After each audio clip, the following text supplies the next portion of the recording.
Hi hello ನಮಸ್ತೆ. ಮಮತಾ ಗಣಕಿರ್ ಕಿಚನ್ಗೆ ಎಲ್ಲರಿಗೂ ಸ್ವಾಗತ. ಇವತ್ತಿನ ಸ್ಪೆಷಲ್ ಒಂದು ಪ್ರಾನ್ ಗೀ ರೋಸ್ಟ್. ಸುಲಭದಲ್ಲಿ ಮಾಡ್ಬೋದು ಅಂಥದ್ದು, ತುಂಬ ಟೇಸ್ಟಿ. ಎಲ್ಲರೂ ಟ್ರೈ ಮಾಡಬೇಕಾದಂಥದ್ದೇ, ಈಸಿಯಾಗಿ ಮಾಡಿಕೊಳ್ಬೋದು. ಬನ್ನಿ ಇದು ಹೇಗೆ ಮಾಡಿಕೊಡೋದು ನೋಡಿಕೊಳ್ಳೋಣ. ಗೀ ರೋಸ್ಟ್ ಮಾಡಲಿಕ್ಕೆ ಮೊದಲಿಗೆ ನಾನು ಅರ್ಧ kg ಪ್ರಾನ್ ತೆಗೆದುಕೊಂಡಿದ್ದೇನೆ. ಸಿಪ್ಪೆಲ್ಲ ತೆಗೆದು ಕ್ಲೀನ್ ಮಾಡಿ ತಂದಿದ್ದೇನೆ. ಇದರೊಳಗಿದ ನರವನ್ನು ತೆಗೆದುಕೊಳ್ಬೇಕು. ಹೀಗೆ ಕತ್ತಿಯಲ್ಲಿ ಗೆರೆ ಹಾಕಿದರೆ ಸುಲಭದಲ್ಲಿ ಬರ್ತದೆ. ದೊಡ್ಡದಾದರೆ ಸುಲಭದಲ್ಲಿ ತೆಗಿಬೋದು, ಸ್ವಲ್ಪ ಸಣ್ಣದಾದರೆ ಕಷ್ಟ. ಒಂದು ದೊಡ್ಡ ತೆಗೆದುಕೊಂಡಿದ್ದೇನೆ. ನಿನ್ನೆ ಮಾರ್ಕೆಟಲ್ಲಿ ಸ್ವಲ್ಪ ಚೀಪ್ ಇತ್ತು, kgಗೆ 400 ರೂಪಾಯಿ ಸಿಕ್ಕಿದೆ. ಹೀಗೆ ಗೆರೆ ಹಾಕಿದ್ದು ನೋಡಿ, ಈ ರೀತಿಯಾಗಿ. ಸಿಪ್ಪೆ ಬಿಡಿಸಾಡೋದು ಕಷ್ಟ ಅಲ್ಲ, ಆದ ಕಾರಣ ಅದನ್ನು ಕ್ಲೀನ್ ಮಾಡಿ ತಂದಿದ್ದೇನೆ. ಇಲ್ಲಾಂದರೆ ಮನೇಲಿಟ್ಟು ಪುನಃ ಫ್ರಿಜ್ಜಲ್ಲಿಟ್ಟು ಕಸದಾರಿ ಕೊಡೋದು ಅದೊಂದು ದೊಡ್ಡ ಕಷ್ಟ ಆಗ್ತದೆ. ಹೊರಗಿನ ಸೈಡಿಗೆ ಸಹ ನಾಯಿಯೆಲ್ಲ ಹಿಡ್ಕೊಂಡೋಗಿ ಕೊರಿಯರ್ ಸರ್ವಿಸ್ ಕೆಲಸ ಮಾಡ್ತದೆ, ನಮ್ಮ ಮನೆಯಿಂದ ಇನ್ನೊಂದು ಮನೆಗೆ ಕೊಂಡಿಗೆ ಆಗ್ತದೆ. ಆದ ಕಾರಣ ಎಲ್ಲ ಕ್ಲೀನ್ ಮಾಡಿ ಅದನ್ನು ಬಿಸಾಡಿಯೇ ಬಂದಿದ್ದೇನೆ. ಇದರೊಳಗಿನ ನರವನ್ನು ತೆಗೆದುಕೊಳ್ಬೇಕು. ಎಲ್ಲದರ ಕೂಡ ನಾನು ಇದೇ ರೀತಿಯಾಗಿ ಗೆರೆ ಹಾಕಿ ತಗೊಳ್ತೇನೆ. ಕೆಲವರಲ್ಲಿ ಜಾಸ್ತಿ ಗಲೀಜಿರ್ತದೆ ನೋಡಿ. ನಾವು ಇಲ್ಲಾದರೂ ಡೈರೆಕ್ಟ್ ಹಾಕಿದರೆ ಇದೆಲ್ಲ ನಮ್ಮ ಹೊಟ್ಟೆಯೊಳಗೆ ಹೋಗ್ಬೋದು.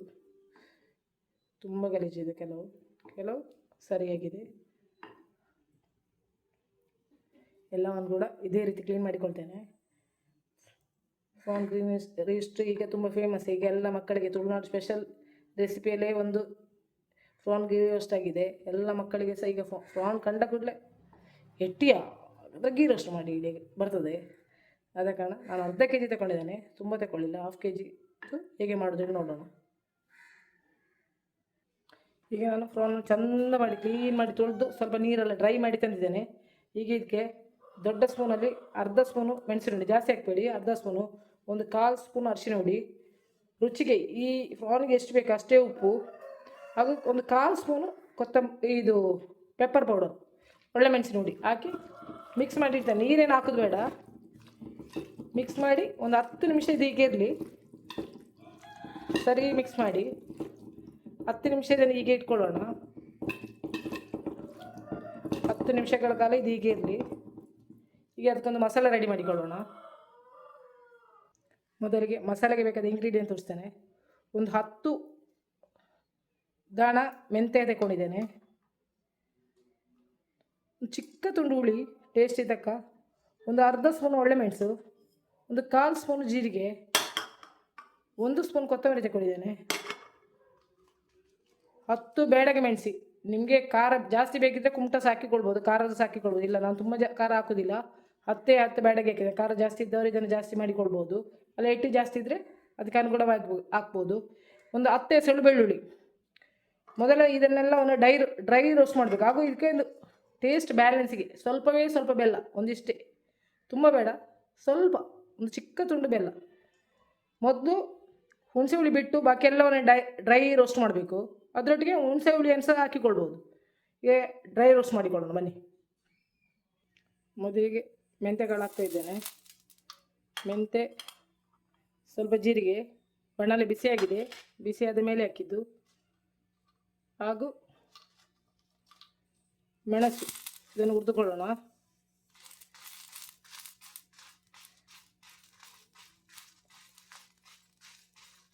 ಒಳ್ಳೆ ಫ್ರೈ ಆಗಲಿ, ಸ್ಮೆಲ್ ಬರಬೇಕು.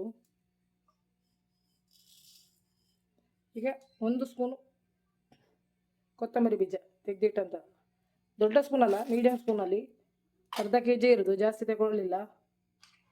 ಹಾಗೂ 1/4 ಸ್ಪೂನು ಒಳ್ಳೆ ಮೆಣಸು, ಅದನ್ನು ಕೂಡ ಹಾಕಿಕೊಳ್ತಾ ಇದ್ದೇನೆ.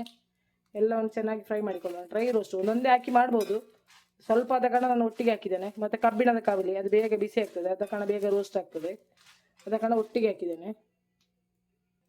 ಈಗ ಬೆಳ್ಳುಳ್ಳಿ ತೆಗೆದಿಟ್ಟು ಅದನ್ನು ಕೂಡ ಹಾಕಿಕೊಳ್ತಾ ಇದ್ದೇನೆ. ಮೆಣಸಿನ ತೊಟ್ಟು ತೆಗೆದುಕೊಳ್ಬೇಕು. ನಾನು ತೊಳೆದು ಒಣಗಿಸಿಟ್ಟದ್ದು, ಅರ್ಜೆಂಟಿಗೆ ತೊಟ್ಟು ತೆಗಿಲಿಕ್ಕೆ ಪುರ್ಸೋದಿರಲಿಲ್ಲ, ಹಾಗೆ ಡಬ್ಬಿಯಲ್ಲಿ ತುಂಬಿಸಿಟ್ಟಿದ್ದೆ. ಈಗಿನ ಮೆಣಸನ್ನು ತುಳಿಯೋದಿದ್ದರೆ ಅದರಲ್ಲಿದ್ದ ಧೂಳೆಲ್ಲ ಹೊಟ್ಟೆಗೆ ಹೋಗ್ಬೋದು. ಆದ ಕಾರಣ ಮೆಣಸು ತಂದರೆ ತೊಳೆದಿಡದೆ ಹೇಳೋದು. ಒಂದು ತೊಳೆದ ಕೂಡಲೇ ಆ ನೀರು ನೋಡಿದಾಗ ಗೊತ್ತಾಗ್ತದೆ, ಅಯ್ಯೋ ಈ ಮೆಣಸಲ್ಲಿ ಇಷ್ಟು ಮಣ್ಣಿತ್ತ ಹೇಳಿ. ಅಷ್ಟು ಮಣ್ಣಿರ್ತದೆ ಮೆಣಸಾಗಲಿ ಕೊತ್ತಂಬರಿ ಆಗಲಿ, ಎಲ್ಲ ಪುರ್ಸೊತ್ತಿದ್ದವರಿಗೆ ಅದೇ ಹೇಳು ತೊಳೆದು ಒಣಗಿಸಿದ್ದು. ಮತ್ತೆಂತ ಮಾಡೋದು, ಕೆಲಸದಕ್ಕೆ ಹೋಗೋರಿಗೆ ಎಂತ ಮಾಡಲಿಕ್ಕೆ ಆಗೋದಿಲ್ಲ.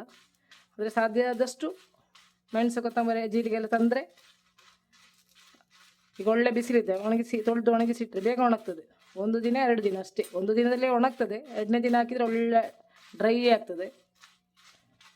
ಮತ್ತು ಡಬ್ಬ ತುಂಬಿಸಿಟ್ರೆ ಯಾವ ರಗಳೆ ಸೇರೋದಿಲ್ಲ. ತೊಟ್ಟು ಬೇಕಿದ್ರೆ ಮತ್ತೆ ಸಹ ತೆಗಿಬೋದು, ಪುರ್ಸೋದಿಲ್ಲಾದರೆ. ಒಣಗಿಸೊಂದು ಇಟ್ಟುಕೊಳ್ಳಿ ತೊಳೆದು. ಈಗ ಇದು ರೋಸ್ಟ್ ಆಗಿದೆ. ಈಗ ಇದಕ್ಕೆ ತೆಗೆದಿಟ್ಟಂಥ ಹುಳಿ ಕೂಡ ಹಾಕ್ತಾಯಿದ್ದೇನೆ, ಅದು ಕೂಡ ಅದರೊಟ್ಟಿಗೆ ಬಿಸಿ ಆಗಲಿ.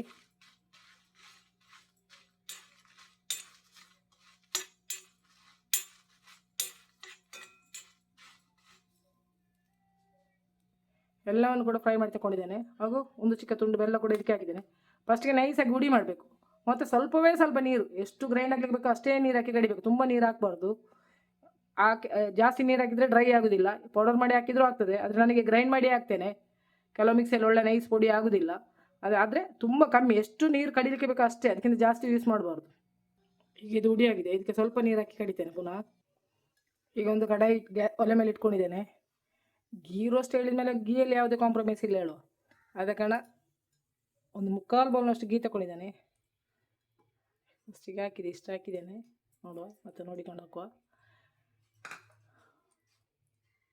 ಈಗ ನಮ್ಮ ಗೀ ಫ್ರೈ ಆಗಿದೆ. ಇದಕ್ಕೆ ಬೇಸೊಪ್ಪು ಎಷ್ಟು ಹಾಕ್ತೀರಾ ಅಷ್ಟು ಒಳ್ಳೆಯದು ಟೇಸ್ಟ್. ಮನೆಯಲ್ಲೇ ಬೇಸೊಪ್ಪು ಇದ್ದರೆ ಮನೆಯಲ್ಲೇ ಇದ್ದದ್ದು ಹಾಕಿ. ಮಾರ್ಕೆಟಲ್ಲಿ ಬರೋ ಬೇಸಪ್ಪಲ್ಲೇ ಈಗ ತುಂಬ ಕೆಮಿಕಲ್ ಹೊಡಿತಾರೆ, ಸ್ಪ್ರೇ ಮಾಡಿಯೇ ಬೇಸೊಪ್ಪು ಕಳಿಸೋದು. ಮೊದಲೆಲ್ಲ ನ್ಯಾಯವಾಗಿ ಬೇಸೊಪ್ಪು ಬರ್ತಿತ್ತು, ಈಗ ಹಾಗೇನಿಲ್ಲ. ಬೇಸೊಪ್ಪಿಗೆ ಈಗ ಅತಿ ಹೆಚ್ಚು ಕೆಮಿಕಲ್ ಹೊಡಿತಾರೆ, ಯಾಕಂದರೆ ಚಂದ ಕಾಣಲಿಕ್ಕೆ ಬೇಕಾಗಿ. ಜನ ಹುಳ ಇದ್ದರೆ ತಗೊಳ್ಳೋದಿಲ್ಲಲ್ಲ, ಹಾಗಾಗಿ ಬೇಸೊಪ್ಪು ಒಂದು 2-3 ಸಲ ತೊಳಿವಿ. ಬೇಸೊಪ್ಪು ಒಳ್ಳೆ ರೋಸ್ಟ್ ಆದರೆ ಸಾಕು, ಒಳ್ಳೆ ಸ್ಮೆಲ್ ಬರ್ತದೆ. ಬೇಸೊಪ್ಪು ಖರ್ಚೋದು ಬೇಡ, ಒಳ್ಳೆ ರೋಸ್ಟ್ ಆದರೆ ಒಂದು ತೆಗೆದಿಟ್ಕೊಳ್ಳೋಣ. ಒಳ್ಳೆ ರೋಸ್ಟ್ ಆದರೆ ಈಗ ನಮ್ಮ ತುಪ್ಪಕ್ಕೆ ಆಗ ನಾವು ರೆಡಿ ಮಾಡಿ ಇಟ್ಟಂತಹ ಫ್ರಾನ್ಸನ್ನು ಹಾಕಿಕೊಳ್ಳೋಣ. ಫ್ರಾನ್ಸ್ ಎಲ್ಲಿ ಬರ್ತದೆ ಕೈಯಲ್ಲಿ. ಫ್ರಾನ್ಸ್ ಒಂದು 2 ಬೇಸೊಪ್ಪು ಉಳಿದಿದೆ, ಪರವಾಗಿಲ್ಲ. ಎಲ್ಲವನ್ನು ಹಾಕಿಕೊಳ್ಳೋಣ. ಡೀಪ್ ಫ್ರೈ ಮಾಡಬೇಡ, ತುಂಬ ರೋಸ್ಟ್ ಮಾಡಬೇಡ. ಒಳಗೆ ಕ್ರಿಸ್ಪಿ ಇರಬೇಕು, ಹೊರಗಿಂದ ಸ್ವಲ್ಪ ಫ್ರೈ ಆದಾಗೆ ಇರಬೇಕು. ಒಂದು 3-4 ನಿಮಿಷ. ಬೆಂಕಿ ಮಾತ್ರ ದೊಡ್ಡದೇ ಇಡಬೇಕು, ಸಿಮ್ಮಲ್ಲಿ ಇಡಬಾರ್ದು. ಯಾಕೆಂದರೆ ನೀರು ಬಿಡ್ತದೆ. ಹಿಟ್ಟಿಯಲ್ಲಿ ನೀರಿನ ಪಸೆ ಜಾಸ್ತಿ ಇರ್ತದೆ. ಫ್ರೆಶ್ ಆದರೆ ಅಷ್ಟು ನೀರು ಇರೋದಿಲ್ಲ, ಸ್ವಲ್ಪ ಫ್ರಿಜರಲ್ಲಿ ಇಟ್ಟು ತೆಗೆದ್ರೆ ಜಾಸ್ತಿ ನೀರಿನ ಪಸೆ ಇರ್ತದೆ. ಅದಕ್ಕಂತ ಸಲ ಹಿಂಡಿ ತಗೊಳ್ಬೇಕು. ಹಿಟ್ಟಿದ ನೀರಿನ ಪಸೆ ಎಲ್ಲ ತೆಗೆದು ಮತ್ತೆ ತಗೊಳ್ಬೇಕು. ಒಳ್ಳೆ ತುಪ್ಪದಲ್ಲಿ ಫ್ರೈ ಆಗಬೇಕು, ಒಳ್ಳೆ ಸ್ಮೆಲ್ ಬರಬೇಕು, ಘಮ ಘಮ ಅಲ್ಲಿವರೆಗೆ 2-3 ನಿಮಿಷಗಳ ಕಾಲ ಹೀಗೆ ಮಾಡುವ. ತುಂಬ ರೋಸ್ಟ್ ಆಗೋದು ಬೇಡ.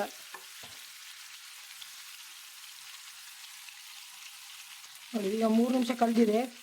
ಒಮ್ಮೆ ತಿರುಗಿಸಿ ಹಾಕಿದ್ದೇನೆ ಅದರ ಮಧ್ಯದಲ್ಲಿ. ನೋಡಿ, ಈಗ ಅದು ರೋಸ್ಟ್ ಆಗ್ತಾ ಬಂದಿದೆ. ನೋಡಿ, 2 ಸೈಡ್ ಸಹ ಹೊರಗಿಂದ ರೋಸ್ಟ್ ಆಗಿದೆ, ಒಳಗಿಂದ ಜ್ಯೂಸಿ ಉಂಟು. ಈಗ ಇಷ್ಟ ಆದರೆ ಸಾಕು. ನಾನು ತೆಗಿಯುವಾಗ ಒಟ್ಟಿಗೆ ಒಂದು 4 ನಿಮಿಷ ಆಗ್ಬೋದು. ಇದನ್ನೀಗ ನಾನು ಕ್ಯಾಮರಾ ತಿರುಗಿಸಿ ಪುನಃ ಈಚೆ ತೆಗೆದದ್ದು. ಅದಕ್ಕಿಂತ 4 ನಿಮಿಷಗಳ ಕಾಲ ಇದನ್ನು ಇಟ್ಟಿದ್ದೇನೆ. ಈಗ ಇದನ್ನು ತೆಗಿತೇನೆ. ಈಗ ಎಲ್ಲವನ್ನು ಫ್ರೈ ಮಾಡಿ ತಗೊಂಡಿದ್ದೇನೆ. ನೋಡಿ, ಈ ರೀತಿಯಾಗಿದೆ. ಈಗ ಅದೇ ತುಪ್ಪಕ್ಕೆ ಸ್ವಲ್ಪ ತುಪ್ಪ ಹಾಕ್ತೇನೆ. ಮತ್ತು ಉಂಟಲ್ಲಿ ಅದರಲ್ಲಿ ತುಪ್ಪ ಖಾಲಿ ಆಗಲಿಲ್ಲ ಗಳಿ. ನಾನು ಒಟ್ಟು 150 ಗ್ರಾಮ್ ತುಪ್ಪ ತಗೊಂಡಿದ್ದೇನೆ. ಇನ್ನೂ ಇಷ್ಟು ಉಂಟು, ಎಲ್ಲ ಹಾಕೋದಿಲ್ಲ, ಬೇಕಿದ್ರೆ ಮಾತ್ರ ಹಾಕೋದು. ಈಗ ಈ ತುಪ್ಪವನ್ನು ಬಿಸಿ ಮಾಡಿ ಕರಗ್ತದೆ. ಇದು ಫ್ರಿಜ್ಜಲ್ಲಿದ್ದದು, ಆದ ಕಾರಣ ಸ್ವಲ್ಪ ಗಟ್ಟಿ ಇದೆ ತುಪ್ಪ. ಇದು ಕರಗ್ತದೆ. ಈಗ ಇದಕ್ಕೆ ಮಸಾಲೆ ನೋಡಿ ನೈಸಾಗಿ ರುಬ್ಬಿದ್ದೇನೆ, ತುಂಬ ನೀರು ಹಾಕಲಿಲ್ಲ. ನೀರು ಹಾಕೋದು ಬೇಡ, ಮಿಕ್ಸಿ ಜಾರಿಗೆ ಈಗ ನೀರು ಹಾಕ್ಬಾರ್ದು. ಮಸಾಲೆ ನಾನು ಇದಕ್ಕೆ ಹಾಕ್ತಾ ಇದ್ದೇನೆ. ಯಾರಿಗೆ ಬೇಕಾದ್ರೆ ಮಾಡ್ಬೋದು, ಮಕ್ಕಳಿಗೆ ಸಹ ಮಾಡೋ ಸುಲಭ. ಬ್ಯಾಚುಲರ್ಸ್ಗೆ ಅಂತ ತುಂಬ ಸುಲಭದಲ್ಲಿ ಮಾಡಿಕೊಳ್ಬೋದು, ಏನು ಕಷ್ಟ ಇಲ್ಲ. ಒಂದೊಂದು ಪ್ಲೇಟಿಗೆ ಅಷ್ಟಷ್ಟು ಹಣ ಕೊಡೋ ಬದಲು ಇಲ್ಲಿ ಸ್ವಲ್ಪ ಕೆಲಸ. ಇದು ಒಂದು 10 ನಿಮಿಷ 6-7 ನಿಮಿಷ ಅಂತ ಗ್ಯಾರಂಟಿ ಬೇಕು. ಇದೆಲ್ಲ ತುಪ್ಪವನ್ನು ನಾವು ಅಬ್ಸರ್ವ್ ಮಾಡಬೇಕು, ಮಸಾಲೆ ಸರಿ ಸೆಟ್ ಆಗಬೇಕು, ಮತ್ತೆ ತುಪ್ಪ ಬಿಡ್ತಾ ಬರಬೇಕು. ಈಗೆಲ್ಲ ತುಪ್ಪದಲ್ಲಿ ಮಸಾಲೆ ಕರಗಬೇಕು, ಕರೆಕ್ಟ್ ಫ್ರೈ ಆಗಬೇಕು ಮಸಾಲೆ. ಹಸಿ ವಾಸನೆ ಎಲ್ಲ ಹೋಗಿ ಒಳ್ಳೆ ಘಮ ಘಮ ಘಮ ತುಪ್ಪದ್ದೇ ಸ್ಮೆಲ್ ಬರಬೇಕು, ಅಲ್ಲಿವರೆಗೂ ಹುರಿದುಕೊಳ್ಬೇಕು. ಒಂದು 5-6 ನಿಮಿಷ ಅಂತೂ ಗ್ಯಾರಂಟಿ ಬೇಕು ಇದು ಡ್ರೈ ಆಗಲಿಕ್ಕೆ. ಅವಸರ ಮಾಡಿ ಅದು ಹಾಕಿದರೆ ನಮ್ಮ ಗೀ ರೋಸ್ಟ್ ಮಸಾಲೆ ಅಷ್ಟು ಟೇಸ್ಟ್ ಬರೋದಿಲ್ಲ. ಎಷ್ಟೊತ್ತು ನೀವು ಇದನ್ನು ತುಪ್ಪದಲ್ಲಿ ಫ್ರೈ ಮಾಡ್ತೀರಾ ಅಷ್ಟು ಟೇಸ್ಟ್. ತುಂಬ ಹೈ ಫ್ಲೇಮಲ್ಲಿ ಇಡಬೇಡಿ, ಮೀಡಿಯಮ್ ಫ್ಲೇಮಲ್ಲಿ ಇಟ್ಟು. ನಾನಂತೂ ಒಂದು 6-7 ನಿಮಿಷ ಇಡ್ತೇನೆ. ಮತ್ತು ನಮಗೆ ಅದು ಟೇಸ್ಟ್ ಸ್ಟ್ರೆಚ್ಚರ್ ನೋಡೋ ಗೊತ್ತಾಗ್ತದೆ. ತುಪ್ಪ ಎಲ್ಲ ಮೇಲೆ ಬಂದಿರ್ತದೆ, ಒಳ್ಳೆ ಕಲರ್ ಸಹ ಬರ್ತದೆ. ಅಲ್ಲಿವರೆಗೆ ಇದು ಫ್ರೈ ಆಗಲಿ. ಈ ಸಂದರ್ಭದಲ್ಲಿ ನಾನು ಮಸಾಲೆಗೆ ಸ್ವಲ್ಪ ಉಪ್ಪು ಹಾಕಿಕೊಳ್ತೇನೆ. ಆಗ ನಾವು ಎಟ್ಟಿಗೆ ಹಾಕಿದ್ದು, ಎಟ್ಟಿಗೆ ತುಂಬ ಹಾಕಿದರೆ ಮಸಾಲೆಗೆ ನೋಡಿ ಹಾಕಿಕೊಳ್ಬೇಕು. ನಾನು ಎಟ್ಟಿಗೆ ಸಹ ಅದು ಹಾಕಿದ್ದೇನೆ, ಆದ ಕಾರಣ ಸ್ವಲ್ಪ ಉಪ್ಪು ಹಾಕಿದ್ದೇನೆ ಮತ್ತು ಸ್ವಲ್ಪ ಅರಿಶಿನ ಕೂಡ ಹಾಕಿಕೊಳ್ಬೋದು ಮಸಾಲೆಗೆ.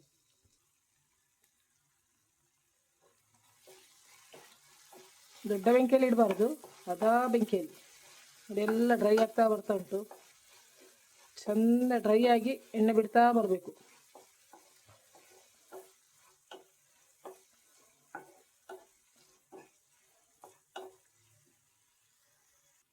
ಈಗ 6 ನಿಮಿಷ ಕಳೆದಿದೆ ನೋಡಿ, ಎಣ್ಣೆ ಎಲ್ಲ ಚಂದ ತುಪ್ಪ ಎಲ್ಲ ಮೇಲೆ ಮೇಲೆ ಬಂದಿದೆ. ಈಗ ಇದಕ್ಕೆ ನಾನು ಮಿಕ್ಸಿ ಜಾರಲ್ಲಿ ಸ್ವಲ್ಪ ಮಸಾಲೆ ಎಷ್ಟಾದರೂ ಉಳಿತದಲ್ಲ, ಅದಕ್ಕೆ 3 ಚಮಚ ನೀರು ಹಾಕಿದ್ದೇನೆ, ಜಾಸ್ತಿ ಹಾಕಲಿಲ್ಲ. 3 ಚಮಚ ನೀರು ಹಾಕಿ ಆ ನೀರಲ್ಲಿ ಹಾಕ್ತಾ ಇದ್ದೇನೆ. ತುಂಬ ಹಾಕಬೇಡಿ, 3 ಚಮಚ ಹಾಕಿದ್ದೇನೆ. ತುಂಬ ಗ್ರೇವಿ ಬೇಕು, ಡ್ರೈ ಬೇಡ ಅಂತ ಹೇಳಿದರೆ ಹಾಕ್ಬೋದು, ಅದೇ ನೀರು ಕಮ್ಮಿ ಹಾಕಿದರೆ ಟೇಸ್ಟ್ ಜಾಸ್ತಿ. ನೋಡಿ ಅದನ್ನು ಚೆನ್ನಾಗಿ ಕುದಿಸಿಕೊಳ್ಬೇಕು, ಮಸಾಲೆ ಚೆನ್ನಾಗಿ ಕುದಿಬೇಕು, ಎಲ್ಲ ಮಿಕ್ಸ್ ಆಗಿ. ಒಂದು 2 ನಿಮಿಷ ಕುದಿಸುವ. 2 ನಿಮಿಷ ಕಳೆದಿದೆ ನೋಡಿ, ಮಸಾಲೆ ಈ ರೀತಿ ಎಲ್ಲ ತುಪ್ಪ ಮೇಲೆ ಮೇಲೆ ಬರ್ತಾ ಉಂಟು. ಇದಕ್ಕೆ ಮೊದಲಿಗೆ ಫ್ರೈ ಮಾಡಿಟ್ಟ ಪ್ರಾನ್ಸನ್ನು ಹಾಕಿಕೊಳ್ತಾ ಇದ್ದೇನೆ. ಬೇಸೊಪ್ಪು ಈಗ ಹಾಕ್ಬಿಡಿ, ಮತ್ತೆ ಹಾಕಿ, ಅದರೊಟ್ಟಿಗೆ ಬಿದ್ದರೆ ಪರವಾಗಿಲ್ಲ, ಸ್ವಲ್ಪ ಇಟ್ಕೊಳ್ಳಿ. ಇದನ್ನು ಚೆನ್ನಾಗಿ ಮಿಕ್ಸ್ ಮಾಡಬೇಕು. ನಾನು ಮೇಲಿಂದ ಸ್ವಲ್ಪ 1 ಸ್ಪೂನಷ್ಟು ತುಪ್ಪ ಹಾಕ್ತೇನೆ, ಮೇಲಿಂದ ಜಾಸ್ತಿ ಆಗೋದಿಲ್ಲ, 1 ಚಿಕ್ಕ ಸ್ಪೂನಷ್ಟು ತುಪ್ಪ ಹಾಕಿದ್ದೇನೆ. ಹಾಕಿಟ್ಟು ಸ್ವಲ್ಪ 1-2 ನಿಮಿಷ ಮುಚ್ಚಿಡ್ತೇನೆ, 2 ನಿಮಿಷ ಸಿಮ್ಮಲ್ಲಿ. ಪ್ರಾನ್ ಸರಿಯಾಗಿ ಬೇಯಬೇಕಲ್ಲ, ಆಗ ಫುಲ್ಲು ರೋಸ್ಟ್ ಆಗಲಿಲ್ಲ, ಮಸಾಲೆಯಲ್ಲಿ ಬೆಂದಾಗ ಟೇಸ್ಟ್ ಆಗ್ತದೆ. ನಾವು ಹೆಚ್ಚಾಗಿ ಮಕ್ಕಳು ಹೇಳುವಾಗ ಹೊರಗಿಂದ ಆರ್ಡ್ರ್ ಮಾಡೋದೇ ಸುಲಭ ಅಂತ ಹೇಳ್ತೇವೆ, ಬಟ್ ಹೊರಗಿನಲ್ಲಿ ಗೀ ರೋಸ್ಟ್ ಹೇಳಿ ಯಾವ ಗೀ ಹಾಕ್ತಾರೆ ಹೇಳಿ ನಮಗೆ ಗೊತ್ತಿಲ್ಲ. ಆ್ಯಕ್ಚುಲಿ ಮನೆಯಲ್ಲಿ ಮಾಡಿಕೊಟ್ರೆ ಸ್ವಲ್ಪ ಖರ್ಚಾಗ್ತದೆ, ಆದರೆ ಒಳ್ಳೆ ಐಟಮೇ ಮಕ್ಕಳಿಗೆ ಕೊಟ್ಟಾಗೆ ಆಗ್ಬೋದು. ಹೊರಗಿಂದ ಗೀ ರೋಸ್ಟ್ ಯಾವಾಗಲೂ ತಿನ್ನುವಾಗ ಆಲೋಚನೆ ಮಾಡಬೇಕು, ತುಂಬ ಇಷ್ಟು ಗೀ ಎಲ್ಲಿಂದ ಹಾಕ್ತಾರೆ, ಎಂತ ಹಾಕ್ತಾರೆ ಇಷ್ಟು ಗೀ, ಯಾವ ಕಂಪನಿದು ಯೂಸ್ ಮಾಡ್ತಾರೆ ಹೇಳಿ ನೋಡಿಕೊಳ್ಬೇಕು. ಹಾಗಾಗಿ ಸುಲಭದಲ್ಲಿ ಮನೆಯಲ್ಲೇ ಮಾಡಿಕೊಳ್ಬೋದು. ಈಗಿನೆಲ್ಲ ಮಕ್ಕಳಿಗೆ, ಹೆಚ್ಚಿನ ಮಕ್ಕಳಿಗೆ ಇದು ಇಷ್ಟ, ಟ್ರೈ ಮಾಡಿ ಎಲ್ಲರೂ. ನೋಡಿ 2 ನಿಮಿಷ ಕಳೆದಿದೆ, ಪ್ರಾನ್ದು ಕಲರ್ ಯಾವ ರೀತಿ ಬಂದಿದೆ ನೋಡಿ. ಹೇಳಿ, ನಾವು ಯಾವುದೇ ಫುಡ್ ಕಲರ್ ಏನು ಹಾಕಿಲ್ಲ, ನಾವು ಹಾಕಿದ ಮೆಣಸಲ್ಲೇ ಗೀ ರೋಸ್ಟ್ ಆ ಕಲರ್ ಬಂದಿದೆ. ಫ್ರೈ ಮಾಡಿಟ್ಟು ಕರಿಬೇವು ಸೊಪ್ಪನ್ನೆಲ್ಲ ಹಾಕಿ ಸೇರಿಸಿದ್ದೇನೆ ಅದಕ್ಕೆ. ಈಗ ನಾನು ಗ್ಯಾಸ್ ಬಂದ್ ಮಾಡಿಕೊಳ್ತಾ ಇದ್ದೇನೆ. ಬೇಕಿದ್ದರೆ ಹುಳಿ ಅಂಶ ಇನ್ನು ಸ್ವಲ್ಪ ಕಮ್ಮಿ ಇದ್ದರೆ ಸ್ವಲ್ಪ ಲೆಮನ್ ಜ್ಯೂಸ್ ಹಾಕಿಕೊಳ್ಬೋದು, ಕರೆಕ್ಟ್ ಇದ್ದರೆ ಬೇಡ. ನೋಡಿ ಒಳ್ಳೆ ಗೀ ರೋಸ್ಟ್ ರೆಡಿಯಾಗಿದೆ. ಇದು ಅನ್ನದ ಜೊತೆ, ನೀರು ದೋಸೆ ಅಂತೂ ಕುಡ್ಲದ್ದು, ತುಳುನಾಡು ಸ್ಪೆಷಲ್ ಕುಡ್ಲದ್ದು ನೀರು ದೋಸೆ ಜೊತೆ ಅಂತೂ ಹೇಳೋದೇ ಬೇಡ, ಸೂಪರ್ ಆಗಿರ್ತದೆ. ಎಲ್ಲರೂ ಟ್ರೈ ಮಾಡಿ. ನಿಮಗೆ ನನ್ನ ಈ ರೆಸಿಪಿ ಇಷ್ಟ ಆದರೆ ಲೈಕ್ ಮಾಡಿ, ಶೇರ್ ಮಾಡಿ, ಕಮೆಂಟ್ ಮಾಡಿ. Thank you.